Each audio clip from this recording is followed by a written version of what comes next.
வாங்க ஃப்ரெண்ட்ஸ், எல்லோரும் எப்படி இருக்கீங்க? இன்றைக்கும் உங்கள் கூட ஒரு சிம்பிளான டேஸ்டியான லன்ச் மெனு தான் ஷேர் பண்ண போகிறேன். முதல்ல நான் இப்போ மோர் குழம்பு வைக்க போகிறேன். வாழைத்தண்டு மோர் குழம்பு. அதுக்கு துவரம்பருப்பு ஒரு 2 டீஸ்பூன், சீரகம் 1 டீஸ்பூன் எடுத்து ரெண்டுத்தையும் நல்லா அலசிட்டு 1 மணி நேரம் ஊற வச்சுக்கலாம். இது ஊறிட்டு இருக்க சமயத்தில் நம்ம மற்ற ஐட்டங்கள் ரெடி பண்ணிக்கலாம். ரொம்ப சிம்பிள் தான். வாழைத்தண்டு மோர் குழம்பு அப்படிங்கிறதுனால வாழைத்தண்டு விரல் நீளத்துக்கு வெட்டி அதை வச்சுருக்கேன். ஸோ அது என்னென்னு பார்த்தீங்கன்னா உங்களுக்கு விருப்பமான சைஸில் நீங்கள் வெட்டிக்கலாம். ஸ்லைஸாக கூட நீங்கள் எடுத்து வெட்டிக்கலாம். இது ஒரு கைப்பிடி அளவுக்கு இருக்கும். கூட வெங்காயம், பச்சை மிளகாய், இஞ்சி, பூண்டு இது எல்லாமே ரெடி பண்ணியிருக்கேன். முதல்ல இந்த வாழைத்தண்டை வேக வச்சு எடுத்துப்போம். ஸோ வேக வச்ச வாழைத்தண்டை தான் குழம்புல சேர்க்க போகிறோம். அதனால் நான் இந்த எண்ணெய் சட்டியில் கொஞ்சம் தண்ணி ஊற்றி கொஞ்சமாக உப்பு போட்டு இந்த வாழைத்தண்டை வேக வச்சுக்க போகிறேன். அடுத்தது பார்த்திங்கன்னா தயிர், புளிச்ச தயிர் தான் நாங்கள் மோர் குழம்புக்கு சேர்ப்போம். டேஸ்ட் நல்லாயிருக்கும் புளிப்பாக. அதனால் ஸோ இந்த ஜாடியில் ஒரு 3/4 ஜாடி அளவுக்கு இருக்கிற திக்கான மோர் தான் நான் எடுத்திருக்கேன். இந்த எடுத்து வச்சுருக்க தயிரை முதல்ல கடைஞ்சி எடுத்துக்கலாம். ஸோ இதுக்கு நான் ஒரு பாத்திரத்தில் அந்த தயிரை ஊற்றி நல்லா கடைஞ்சிக்கிறேன். கடைஞ்சதுக்கப்புறமா இது கூட ஒரு 1/2 ஸ்பூன் அளவுக்கு மஞ்சத்தூள் சேர்த்துக்கலாம். மஞ்சத்தூள் சேர்த்து இதை மிக்ஸ் பண்ணி வச்சுக்கலாம். அடுத்தது இந்த ஊற வச்ச பருப்பை நம்ம அரைக்க போகிறோம். அதுக்கு ஒரு மிக்சியில் முதல்ல தேங்காய் ஒரு 3 கீத்து அளவுக்கு எடுத்து போட்டு ஒரு 1/2 விரல் அளவுக்கு இருந்தால் போதும். ஸோ இதை எடுத்து போட்டு நான் அரைச்சிக்கிறேன். உங்கள்கிட்ட துருவலே இருந்ததுன்னா நீங்கள் துருவலே ஒரு 2 ஸ்பூன் அளவுக்கு சேர்த்துக்கோங்க. அது கூட இந்த ஊற வச்ச பருப்பு, சீரகம், பூண்டு ஒரு 5, இஞ்சி ஒரு 1/2 இன்ச் அளவுக்கு, அப்புறம் பச்சை மிளகா ஒரு 2 சேர்த்துக்கோங்க உங்கள் காரத்துக்கு தகுந்த மாதிரி.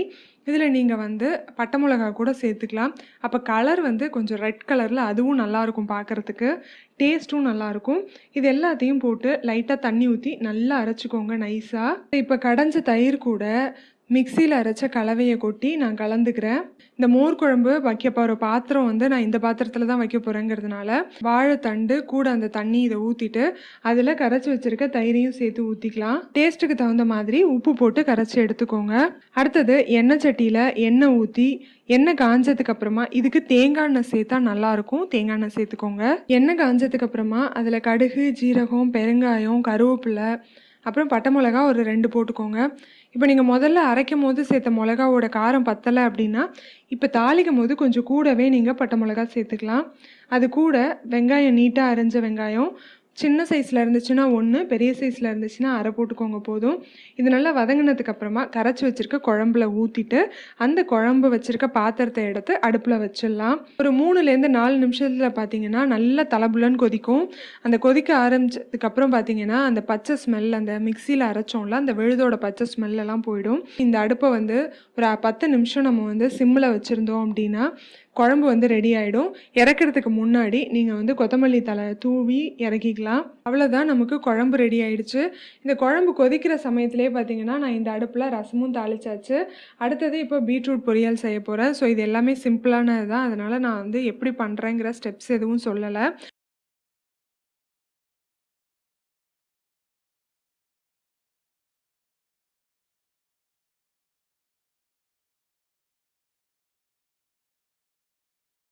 மோர் குழம்பு வச்சோன்னா எப்பயுமே ஒரு வறுவல் செஞ்சால் நல்லாயிருக்கும். ஸோ சேப்பங்கிழங்கு வறுவல் தான் செய்ய போகிறேன். நான் இதை 2-3 விளாக்ஸில் ஆல்ரெடி ஷேர் பண்ணியிருக்கேன். இன்றைக்கி ஷேர் பண்ண போகிறது பார்த்திங்கன்னா இந்த புளி சேர்க்காமல் பண்ணுற விதம் தான். புளி சேர்க்காமல் நம்ம இதை பண்ணும் போதும் இது டேஸ்ட்டு நல்லா தான் இருக்கும். நீங்கள் இதையும் ஒரு டைம் ட்ரை பண்ணி பாருங்கள். இதில் ஒன்றுமே இல்லை. இப்போ நான் அதே பொடிகள் தான் சேர்க்க போகிறோம். உங்கள் வீட்டில் இருக்கிற மசாலா பொடிகள் என்னெல்லாம் இருக்கோ அதெல்லாம் சேர்த்துக்கோங்க. மஞ்சத்தூள், மிளகாத்தூள், தனியாத்தூள் இருந்துச்சுன்னா அது. இப்போ உங்கள்கிட்ட குழம்பு மிளகாத்தூள் இருந்ததுன்னா நீங்கள் அதை சேர்த்துக்கோங்க. சாம்பார் பொடி இருந்ததுன்னா அதை சேர்த்துக்கோங்க உங்கள் டேஸ்ட்டுக்கு தகுந்த மாதிரி. அப்போது சில்லி பவுடரும் கொரியாண்டர் பவுடரும் நம்ம சேர்க்க தேவையில்லை. முக்கியமாக ஆட் பண்ண வேண்டிய ஒரு விஷயம் பார்த்திங்கன்னா சோம்புத்தூள். இதுதான் இதில் நல்ல வாசத்தையும் நல்ல டேஸ்ட்டையும் கொடுக்கறது இதுதான். ஸோ மீன் பொரிக்கிற மாதிரி வாசம் நமக்கு கிடைக்கும். அதை சேர்த்துட்டு தேவையான அளவுக்கு உப்பு, இதை இந்த வேக வச்ச கிழங்கு கூட சேர்த்து நல்லா பிசைஞ்சு வச்சிடலாம். முக்கியமாக இது கூட அரிசி மாவும் இப்போ சேர்த்துருக்கோம். அரிசி மாவு ஒரு 2 ஸ்பூன் அளவுக்கு சேர்த்துருக்கேன். ஸோ அரிசி மாவு சேர்க்கறதுனால நல்லா அந்த கிறிஸ்பினஸ் வரும், நல்லாவும் இருக்கும் டேஸ்ட்டு. ஸோ இது எல்லாத்தையும் போட்டு பிசைஞ்சு 1/2 மணி நேரமும் 1 மணி நேரமும் ஊற வச்சுக்கலாம். சாப்பிட்றதுக்கு முன்னாடி இதை ஃப்ரை பண்ணி சாப்பிட போகிறோம், அவ்வளோதான். ஸோ இதுக்கு இடையில பார்த்தீங்கன்னா ஒரு சூப்பு, முருங்கைக்கீரை சூப்பு. உங்களுக்கு முருங்கைக்கீரை கிடச்சிச்சு அப்படின்னா நீங்கள் இதை ட்ரை பண்ணி பாருங்கள். ஒன்றுமே இல்லைங்க, ரொம்ப சிம்பிளாக யார் வேணால் செஞ்சிடலாம். ஜஸ்ட்டு முருங்கைக்கீரை ஒரு 2 டம்ளர் தண்ணியை ஊற்றி நல்லா கொதிக்க வைக்க வேண்டியது தான். கொதிச்சதுக்கு அப்புறமா அதை வடிகட்டி அந்த தண்ணியில் சால்ட், உப்பு, மஞ்சத்தூள், மிளகுத்தூள் இதை மட்டும் சேர்த்து நல்லா ஆற்றி குடிச்சிடலாம். அந்த கீரையை நம்ம நல்லா வேக வச்சு இந்த தண்ணி எடுத்ததுனால கீரையை நீங்கள் தூக்கி போடுறதுனாலும் போடலாம். அப்படி இல்லைன்னா சாதத்தில் போட்டு கொஞ்சமாக நெய் ஊற்றி சாப்பிட்டாலும் நல்லாயிருக்கும். இப்போ நான் வந்து சேப்பங்கிழங்கையும் ஃப்ரை பண்ணி எடுத்துக்கிட்டேன். கூட வந்து சோயா 65 போட்டேன். இவ்வளோதாங்க இன்னைக்கோட மெனு. என்னன்னு பார்த்தீங்கன்னா ஒயிட் ரைஸு, சேப்பங்கிழங்கு ஃப்ரை, சோயா 65, பீட்ரூட்டு, முருங்கைக்கீரை பொரியல், வாழைத்தண்டு மோர் குழம்பு, கூட ரசம், தயிர். இதுதாங்க இன்னைக்குள்ள மெனு. இந்த மெனு உங்களுக்கு பிடிச்சிருந்துச்சு அப்படின்னா, இந்த வீடியோ உங்களுக்கு பிடிச்சிருந்துச்சுன்னா மறக்காமல் லைக் பண்ணிவிட்டு உங்கள் ஃப்ரெண்ட்ஸ் கூட ஷேர் பண்ணுங்கள். வாழைத்தண்டு இப்போ நல்ல சீசனில் கிடைக்கிது.